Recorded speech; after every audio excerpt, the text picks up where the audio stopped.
Hello everyone and welcome to Real Life Talks. I'm your host Yvonne Heath, author of the book Love Your Life to Death and founder of the I Just Showed Up movement. So joining me in the studio today is Frances Yarbrough. Hello Frances. Hello Yvonne. Welcome. I'm so happy that you're here today. So Frances is the Executive Director of North Simcoe Victim Services, and we're going to have a great talk. But first we're going to listen to just a short clip which is on your website.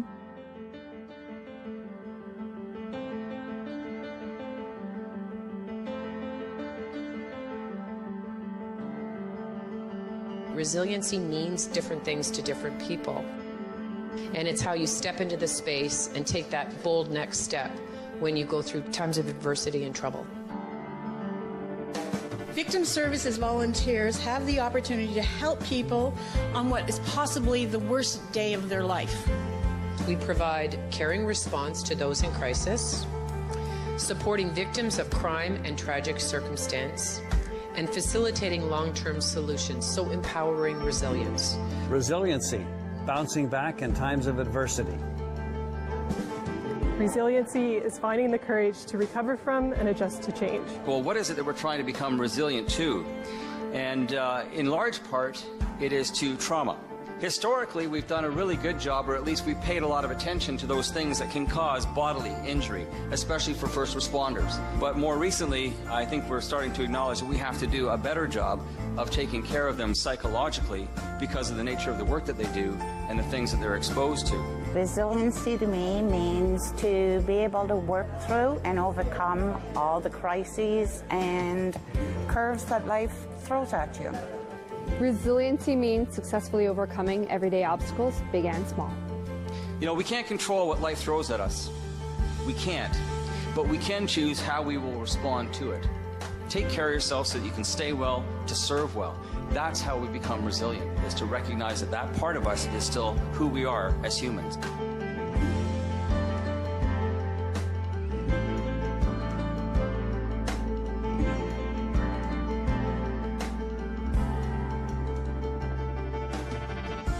I really love that clip and the fact that resiliency means different things to different people, and there's so many important messages in there. Number one is we can't control what life throws at us, but we can choose how we will respond to it, and that is a really important message, isn't it? Absolutely. Yes, and of course we can't help but talk about the fact that there has been a huge tragedy in Canada just recently in Saskatchewan with Humboldt Broncos and a bus accident that was horrific, and 15 people have died and there are still people fighting for their lives.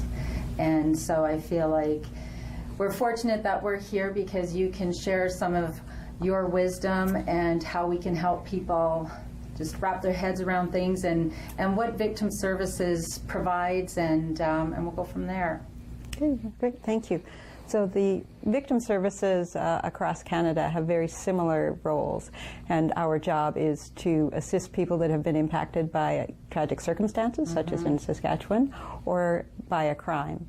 And so we show up either on scene, people come and see us at our office, or we meet individuals at hospital, at police detachments, and we provide emotional support, but as well as practical assistance. So whatever is needed at that time, and then we assist them over the long term, connecting them with other services and referral within their own community to give them the support that they can then recover and move to the next steps, whatever those are. And I mean that is so important because in the beginning, you know, obviously in the crisis, in the moment, is you absolutely need professionals and you need everybody to be able to be there, and the volunteers with Victim Services, just so extraordinary, where in circumstances where most people are afraid and run the other way, they're running to help in any way that they can, and I think that is just the most extraordinary gift. But that grief after a crisis goes on, doesn't it? It does, and I think within my own experience working with people who are bereaved, that we often assume people after a loss, they seem to be doing so well. Right. And they're not doing well, they're just doing. They're just getting through all the paperwork, all the chores, making the phone calls, you know, going to banks, things like that, doing all that stuff. And then usually around 3 to 5 months, that's when the brain starts to realize that, yes, the environment around me is very different. Yes. And there are no more doing things, that now we have to figure out how to adapt to our new environment. And we often see people become isolated and really struggle anywhere between 3 and 18 months because they're adjusting to their new environment, and they often they struggle on how to do that. They have a lot of questions.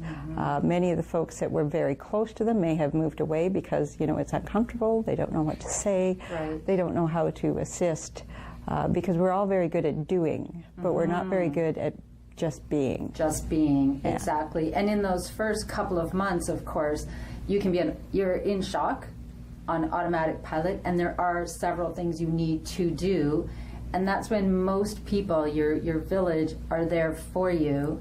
But then eventually everybody goes back to their regular life, don't they? Yes. But your life has changed forever. Absolutely. And to adjust to that new reality, to the different environment, we talk about the primary loss, which is the loss of the person, the job, the relationship, whatever it is. Yes. And then comes the secondary losses, and they can carry on for years, just adapting to all the differences, whether, you know, it's a different job, whether that person that you were really close to has passed away, and all the roles that they've fulfilled in the family, you know, now that's gone. So who is going to do those jobs? Who is going to fill that gap? And so often we see not only just that loss of relationship, but we also see then multiple losses within that cohort, that family, that workplace. And so we talk about those secondary losses, and it's like dropping a pebble in a pond, and the ripple effects. And so for folks that have had a significant loss, it can be the organizing principle for several years. And I think that's a piece that people really struggle with, is they talk about their grief and the intensity and the depth of it, and they wonder how they're going to survive, because they wonder, how can something so painful not kill us? That's right. And as with you know, young people dying, and so many, I mean, 15 lives lost all at once, and the ripple effect of that, and the pain is so acute that you can't even imagine how you can survive. And it's family, but also teachers and students, and it just goes on. And I wonder what are some, as communities, what are the most important things, or how can they best support families, or what are the best, you know, what are some things we can share to help people navigate through their deep grief when maybe they're not, you know, impacted, like they're not the family, but they're grieving and they don't know what to do. From the work that I've done and working with many people and working with volunteers, there's several things that people can do, and I think we have a tendency to minimize that, and it's really, really important. We can't fix it. No. There are no magic words, but we can be present with them. We can be present and help hold that pain for a while, and so it needs somebody that's able to do that, and that's a hard ask for a lot of people. They don't like being comfortable.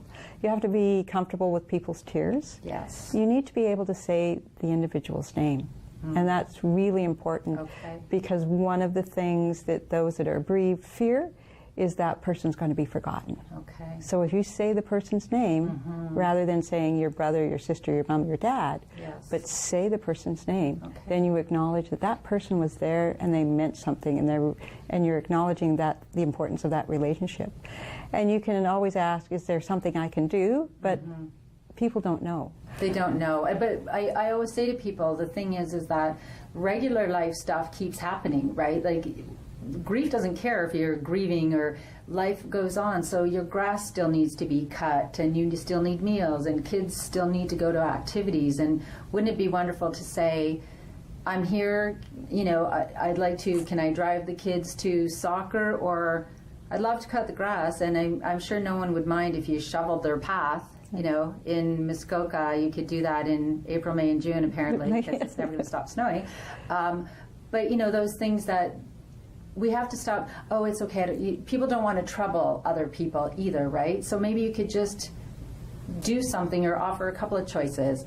I'd like to help. And I think it's important to give tangible, concrete examples. Yes. Like if you know the person, you know something about them, you know something about the family, you can, like say, offer about, taking the kids to school, taking them to piano. Try to encourage that regular routine, because when there's nothing else that's regular about life, sometimes those other pieces just really help keep folks grounded. Okay. And I think just keeping connected, just like you mentioned before about just keeping connected on a regular basis, and if the person doesn't want to talk, then that's fine, but just let them know that, you're still here, you're not going anywhere, and invite them out. If, you're going somewhere, just extend that invitation. Right. They may say no, but then also give them permission. If you change your mind at the last minute, that's okay. Right, but give them the opportunity. And a lot of people say to me, oh, I don't know if I should call. Call. Yes. Hug, email, text, because those things make a difference. And, again, there'll be many people around that people are compassionate and they care. But when they're fearful and they're uncomfortable, they stay away. And so, to me, the greatest thing you can do is just show up in whatever capacity you can and acknowledge and allow all feelings, right? Absolutely. We're human, it's messy, and we just need to be okay with being uncomfortable. It's funny, many times in nursing, people thought, oh, Yvonne's good at this stuff. And if I went into a room and, it was a crisis and everyone's crying, I just grabbed the Kleenex and started crying and hugging everybody. It was being good at it. It's not about that at all, is it? Yeah. It's giving individuals permission to feel at whatever depth they need to. And I think as well to be mindful of, for example, the families that have been impacted by the Broncos deaths, that, being aware of anniversary dates and birthdays and how tough Christmas is going to be. And so those parents will be certainly grieving the past, grieving the present, and grieving the future. Absolutely. So a lot of their grief will be around the potential of what those young men could have been. Absolutely. Not only as what they were at this point, but into the future. Yes. Yeah. As well as the survivors. Oh, right? And the survivor guilt is another, that's just such a hard one, and they certainly need compassion and to be acknowledged, and it's never a choice. I mean, of course, no one would ever have chosen any of this, but the other big piece, and we talked about this, is that when our lives get really busy and we think, oh, I'm sure, they're doing okay, or they seem to have a lot of people, but I think it's really important to put it in your phone, call every Monday, or, have a group of friends, have your community, because you still need your village, have people around. Maybe you're going to check in on Monday, you're going to check in on Tuesday for the next year or however long, right? Because this is not...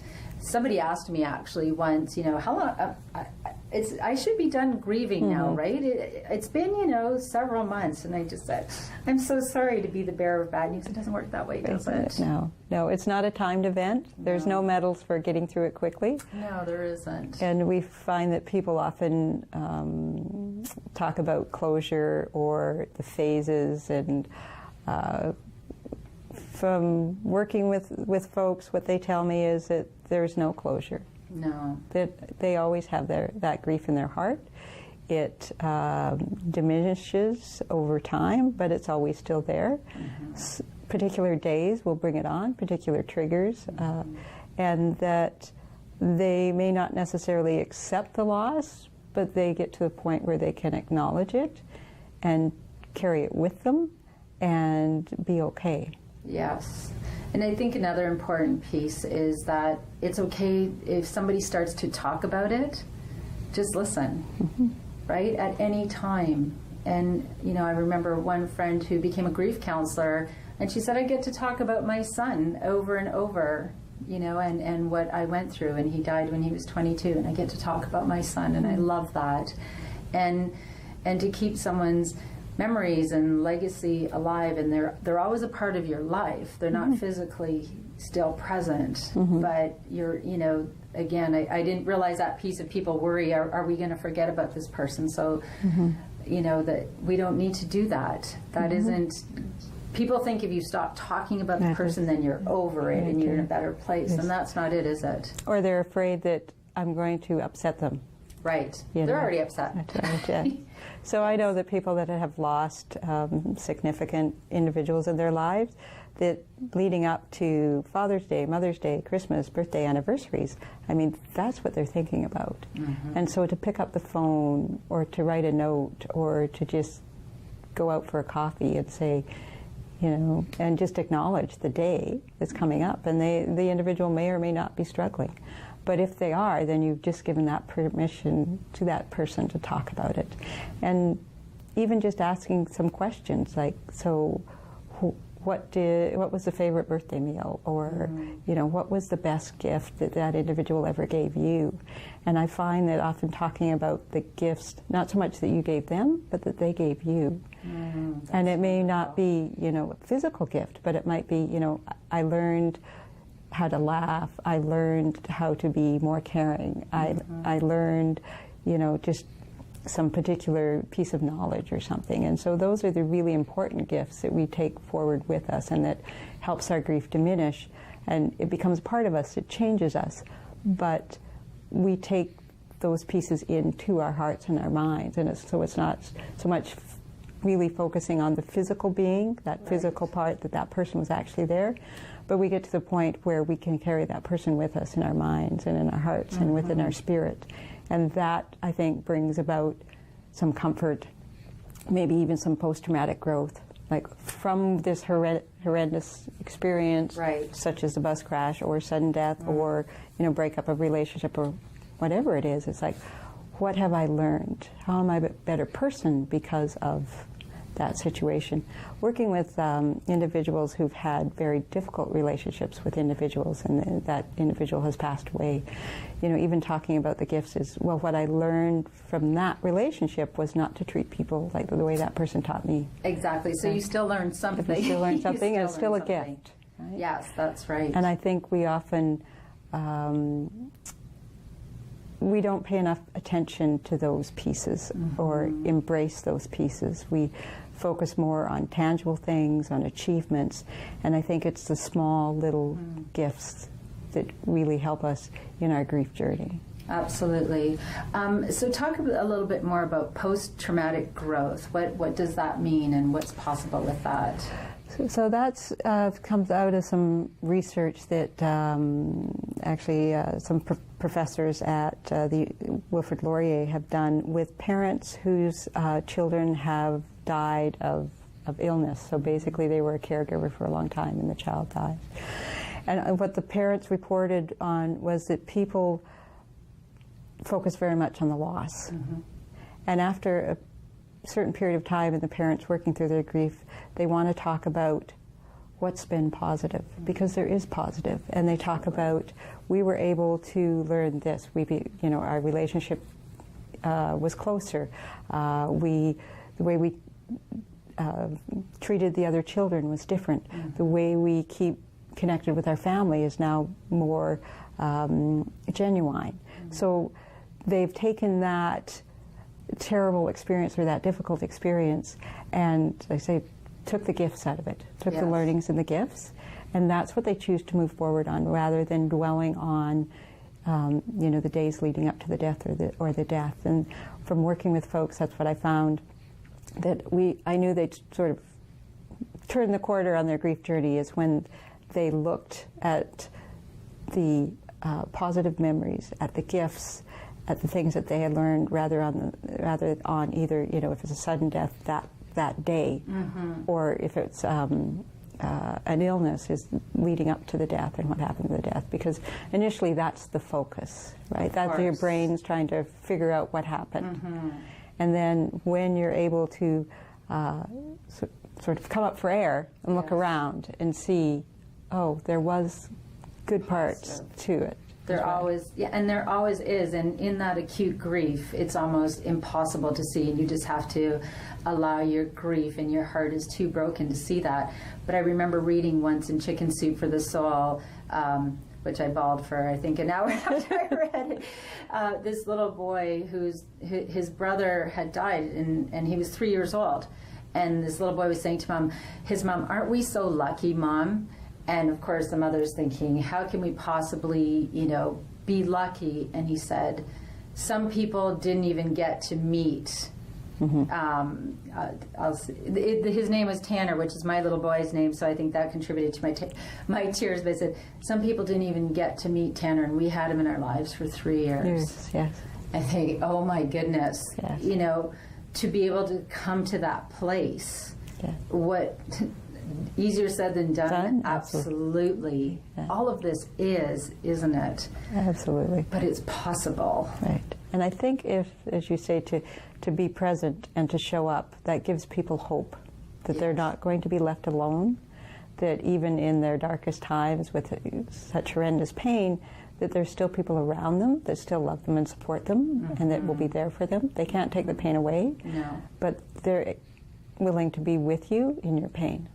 I think that's a really important piece, because people who are grieving can be angry, and maybe they're bitter, and maybe they're going to take things out on you. And I actually had one friend saying, geez, thanks for sticking around, because I know I haven't been really good company. And I said, you really haven't.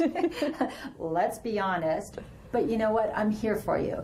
Because showing up and sitting in the mud with someone, yes, it's uncomfortable. And are they pleasant? Maybe not.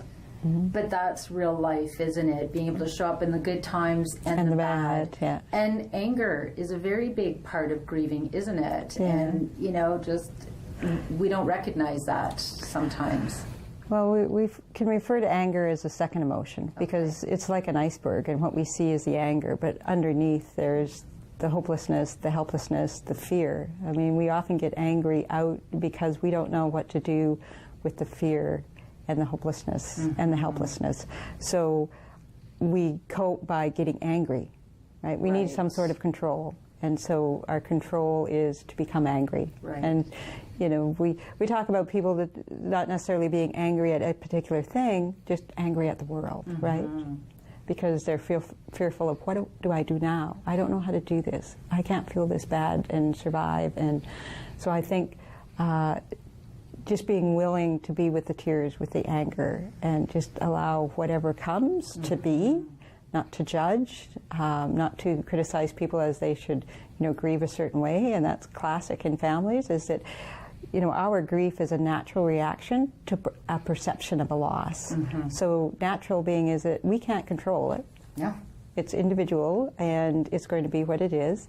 And the perception is my relationship to a person can be very different than another person in the family, right? So if it's a parent that dies, my siblings and I may have very different relationships with the parent. So the way I grieve is going to be very different, and the way I honor my grief may be very different. So important. And many families struggle because, or families and friends, because some people need to honor their grief by putting it, say, out on social media, and others want it to be very, very private, right? Yes. So even that can create conflict and tension, is because we aren't accepting of the way other people grieve. That's right, and that is a really huge, important point, because there are things that will make you feel better that is totally different than somebody else, and the way you express your grief is totally different. I would say to my husband, Jordy has a very caring heart. Yes, you do, honey. He's a very caring, wonderful person, but I think I could count, I've seen him cry maybe 5 times in 16 years. And if you don't understand that people grieve differently, and you ask him how many times he's seen me cry, he says, well, which week are you talking about? Are you talking about today? You mean today? Yes, because I do not apologize when my heart is broken. I cry and I cry and I cry, and that's just who I am. And we all, different things will make us feel better, and different things will help you through the grieving process, and that's, you know, and that's okay. So you've given us some very important things to think about, and I would love to sort of end with a feel-good story. Do you have any wonderful stories about victim services here in Orillia, or people we've helped? Yeah, well, there's so many. We often get, you know, notes from clients who we've helped, and they you know, talk about, you know, these people showed up in the middle of the night. Yes. I didn't know who they were, but they showed up with such kindness to help me. Yes. I had no idea that there were people in the community that would do that, and they got me to a safe place, and they helped me rebuild my life. Now, how wonderful is that? And talk about rewarding. And I think that's, like I've said, victim services volunteers to me are those heroes, because not only do they show up in what could be someone's worst day of their entire lives, like they're there in sometimes horrific situations, aren't they? Absolutely. And they're volunteering. They're not even getting paid. They do it for the love of people and the love of their community, and it's extraordinary. They're amazingly compassionate, caring individuals, and we're fortunate that we have over 70 of them in this community. 70. Yeah. Wow, that is so incredible. And they're on call 24 hours a day, or you have people on call 24 hours a day, right? Yeah. And victim services, it's free. People can call if they're in crisis. Is that correct? Absolutely. So we are a free service. We're a registered charity. So we're community-based. We provide assistance in the City of Orillia, Township of Severn, Township of Ramera, and Rama First Nations. We're often called by first responders, but as well individuals can contact us if they've been impacted by tragic circumstance or a crime. Yeah. Okay, so registered charity, did you catch that? Because as a registered charity, donations are always welcome, right? Absolutely. Because that's how things are funded and keep on going. So, Frances, I cannot thank you enough for everything that you do. Every volunteer out there, thank you for what you do. It's extraordinary, and we certainly send love to everyone impacted by the tragedy at Humboldt Broncos, and we just send them all love. So thanks for being here. Thank you. So thanks for joining us today. Real Life Talks is about just showing up for yourself and others, and sometimes having hard conversations. So if you want to be able to just show up, if you want to be empowered and resilient, my call to action is plan your life, plan your death, and then just love your life to death. And always bring your own tambourine to the party. Thanks. See you next time.